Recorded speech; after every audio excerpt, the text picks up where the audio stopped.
आज ही डाउनलोड करें Skymet mobile app, पूछे मौसम का हाल अपनी पसंदीदा भाषा में और रहे बाकियों से एक कदम आगे। नमस्ते सभी भाई बहनों को नव वर्ष की बहुत बहुत शुभकामनाएं। मेरा नाम महेश पलावत है। आज 1 जनवरी 2025 हो चुकी है। नया साल शुरू हो गया है। सर्दी काफी ज्यादा बढ़ गई है। तो अगले कुछ दिनों के दौरान पूरे भारत में किस तरह का मौसम रहेगा, इसके बारे में थोड़ा सा बात कर लेते हैं।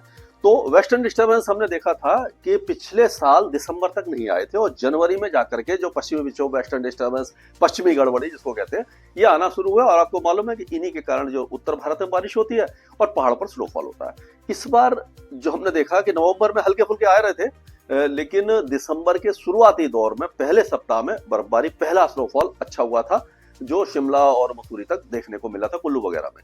उसके बाद काफी लंबा गैप था और 23 दिसंबर को भारी स्नोफॉल हुआ था।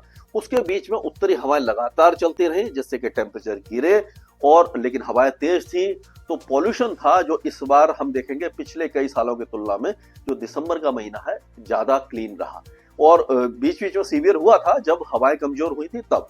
और उसके बाद ये 23 तारीख के बाद से फिर से आपने देखा होगा कि 26-27 तारीख को फिर से बहुत अच्छा स्नोफॉल हुआ है। अब जो वेस्टर्न डिस्टर्बेंस है इनकी फ्रीक्वेंसी और इंटेंसिटी बढ़ रही है। यानी कि क्या होता है कि वैसे तो नवंबर से ही इनकी इंटेंसिटी बढ़नी चाहिए, लेकिन पिछले 2-3 सालों में थोड़ा सा शिफ्ट हो रहा है पैटर्न। क्लाइमेट चेंज का असर कह सकते हैं, ग्लोबल वार्मिंग का असर कह सकते हैं। तो ये थोड़ा सा पैटर्न शिफ्ट हो रहा है, सर्दियां थोड़ी सी डिले हो रही है।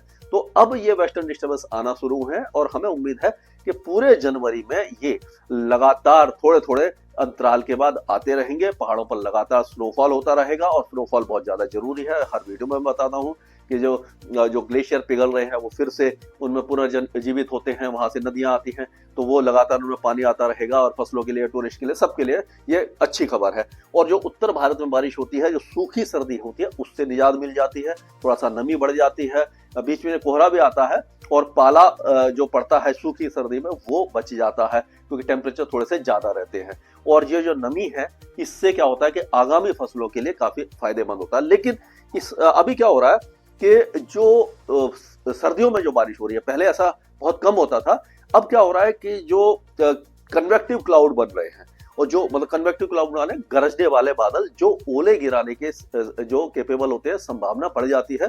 तो इस बार हमने देखा कि 26-27 तारीख के आसपास जो ओलावृष्टि हुई है उससे बहुत ज्यादा नुकसान हुआ है। फायदे की बजाय नुकसान ज्यादा हुआ है और किसान भाइयों को बहुत ज्यादा हानि उठानी पड़ी है। और हमें उम्मीद है कि सरकार इस पर ध्यान देगी और मुआवजा किसानों को जिनकी फसलें खराब हुई है उन्हें जरूर मिलना चाहिए। तो ये जो वेस्टर्न डिस्टर्बेंस इस समय जो पहाड़ों पर पहुंचा है आज 1 तारीख को, उसका असर पहाड़ों पर दिखाई देने लगा है। बर्फबारी ऊंचे पहाड़ों पर शुरू हो गई है। 2, 3 और 4 तारीख को इसकी इंटेंसिटी बढ़ेगी और पूरे उत्तराखंड तक बर्फबारी शुरू हो जाएगी। ये दूसरा वेस्टर्न डिस्टर्बेंस 4 तारीख को पहुंचेगा। 4 से 6 के बीच में ये काफी अच्छा स्नोफॉल देगा और उस समय पंजाब और हरियाणा के उत्तरी जिलों में भी बारिश की संभावना नजर आ रही है। ओले भी गिर सकते हैं, थोड़ा सा ध्यान देने वाली बात है। और अभी जो उत्तर भारत में कोहरा है वो छाया हुआ है, यानी कि दिन में बहुत हल्की थोड़ी बहुत कहीं कहीं पर धूप निकल रही है और पूरा दिन जो है वो ठंडा ही बना रहेगा। अगले 3-4 दिनों तक कोई ज्यादा उम्मीद हमें दिखाई नहीं दे रही।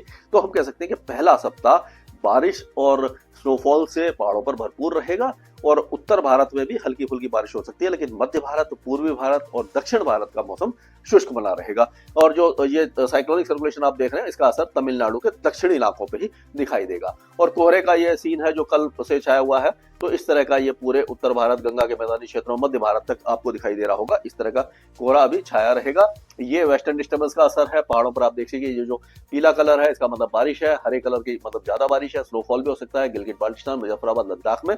उसके बाद ये जो है हिमाचल और जम्मू कश्मीर में भी आ जाएगा। और 4 और 5 तारीख के आसपास हमें उम्मीद है कि ये उत्तराखंड के ऊंचे पहाड़ों के साथ साथ ये पंजाब और हरियाणा के भी कुछ जिलों में बारिश देगा। अभी अगर हम एक एक स्टेट को पकड़ के बात करें तो गिलगित बाल्टिस्तान, मुजफ्फराबाद, लद्दाख और जम्मू कश्मीर में अगले 1 सप्ताह तक बारिश की गतिविधियां और बर्फबारी जारी रहेगी।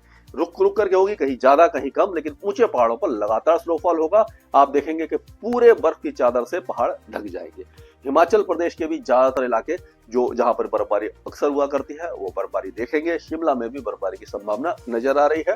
मनाली वगैरह में, कुल्लू वगैरह में भी हो सकती है बर्फबारी। और ऊंचे पहाड़ों पर जैसे कि केदारनाथ, बद्रीनाथ, रुद्रप्रयाग, ये जो इलाके हैं यहाँ पर भी, गंगोत्री वगैरह में, उत्तराखंड में बारिश की और ये स्नोफॉल की संभावना नजर आ रही है। पंजाब की बात करें तो पठानकोट, गुरदासपुर, अमृतसर, कपूरथला, होशियारपुर, जलंधर, शहीद भगत सिंह नगर, लुधियाना, फतेहगढ़ साहब, रूपनगर, ये जो इलाके हैं यहाँ पर 5 तारीख को हमें उम्मीद है कि बारिश होगी। 5 और 6 को हो सकती है और कई इलाकों में बारिश है। बाकी इलाकों में भी अभी तो मॉडल नहीं दिखा रहे, लेकिन कभी कभी क्या होता है, पहले भी जैसे हुआ था कि थोड़ा सा बादल और नीचे तक आ जाते हैं, तो पंजाब के कई जिलों में बारिश की संभावना उस समय नजर आ रही है। अगर हरियाणा की बात करें तो हरियाणा में पंचकुला, अंबाला, यमुनानगर, कुरुक्षेत्र, करनाल, पानीपत, कैथल, सोनीपत, जिंद, यहाँ तक तो बारिश की संभावना नजर आ रही है। बाकी इलाकों में अगर हो सकता है तो हो जाएगी। अगर थोड़ा सा और बादलों का फैलाव थोड़ा ज्यादा हुआ, असर थोड़ा ज्यादा हुआ, तो बाकी इलाकों में हो जाएगी। लेकिन इन इलाकों में, उत्तरी जो इलाके हैं वहां पर जिलों में बारिश की संभावना पूरी तरह से नजर आ रही है। अगर उत्तर प्रदेश की बात करें तो सहारनपुर, शामली और मुजफ्फरनगर, बिजनौर, इन इलाकों में हल्की बारिश तो हो सकती है। बाकी इलाकों में चांसेस कम दिखाई दे रहे हैं और अभी कोहरा पूरे इलाके में छाया रहेगा। धूप नहीं निकलेगी, कहीं कहीं निकलेगी थोड़ी देर के लिए, लेकिन सर्द हवाएं परेशान करेंगी। यानी कि सर्दी के लिए आप तैयार रहिए, पूरी तरह से अपने आप को संभाल के रखिए, कवर करके रखिए और अपना ध्यान रखिए, नहीं तो बीमार होने का खतरा बढ़ जाता है। बिहार में और झारखंड में, दोनों ही राज्यों में बारिश की संभावना बिल्कुल भी नजर नहीं आ रही है।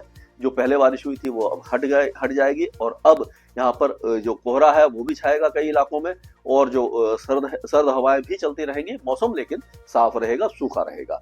अगर पश्चिम बंगाल की बात करें तो पश्चिम बंगाल के भी किसी भी इलाके में अभी बारिश की संभावना नहीं है, लेकिन उप हिमालय पश्चिम बंगाल जो है, यानी कि उत्तरी जो जिले हैं पश्चिम बंगाल के, वहां पर घना कोहरा छा सकता है। त्रिपुरा वगैरह में भी, पूर्वोत्तर राज्यों में और मेघालय में घना कोहरा छाने की संभावना है, लेकिन मौसम सूखा ही रहेगा। बारिश की संभावना नजर नहीं आ रही है। अगर राजस्थान की बात करते हैं तो हो सकता है 5-6 तारीख को गंगानगर और हनुमानगढ़ में हल्की बारिश हो जाए या बादल छा जाए, लेकिन बाकी इलाकों में अभी संभावना नजर नहीं आ रही है। पाला पड़ने की भी संभावना अभी फिलहाल बहुत कम नजर आ रही है, क्योंकि टेम्परेचर थोड़े से बढ़ेंगे अगले 2 दिनों के दौरान। जो वेस्टर्न डिस्टर्बेंस का असर है, हवाएं बदलेंगी तो मिनिमम टेम्परेचर थोड़े से बढ़ सकते हैं। और उसी तरह से मध्य प्रदेश के कई जिलों में अभी कोहरा छाएगा। ऊपर के ग्वालियर वगैरह, भिंड वगैरह, ये जो इलाके हैं उत्तरी इलाकों में कोहरा छा सकता है, लेकिन बाकी इलाके सूखे रहेंगे, ठंडे रहेंगे। छत्तीसगढ़ में भी कोई वेदर एक्टिविटी नहीं है, पूरी तरह शुष्क रहेगा। उड़ीसा में भी कोई मौसमी गतिविधि आपको दिखाई नहीं देगी, ठंड बढ़ जाएगी यहाँ पर। गुजरात में सर्द हवाएं परेशान करती रहेंगी, टेम्परेचर काफी नीचे गिर गए हैं और जो दिन के टेम्परेचर है वो भी कंफर्टेबल हो गया है, लेकिन गर्म नहीं है और ठंडा भी बहुत ज्यादा नहीं है। धूप तेज यहाँ पर निकलती रहेगी। और महाराष्ट्र में जो बारिश की गतिविधियां थोड़ी बहुत हुई थी, अब समाप्त हो गई हैं। पूरी तरह से महाराष्ट्र सूखा रहेगा। उत्तर पूर्वी और उत्तरी हवाएं जो चलेंगी उसके कारण ज्यादातर इलाकों में जो टेम्परेचर है और गिरेंगे। तेलंगाना में भी थोड़े से 2 दिनों के दौरान टेम्परेचर और ज्यादा गिर सकते हैं, ठंड थोड़ी बढ़ जाएगी।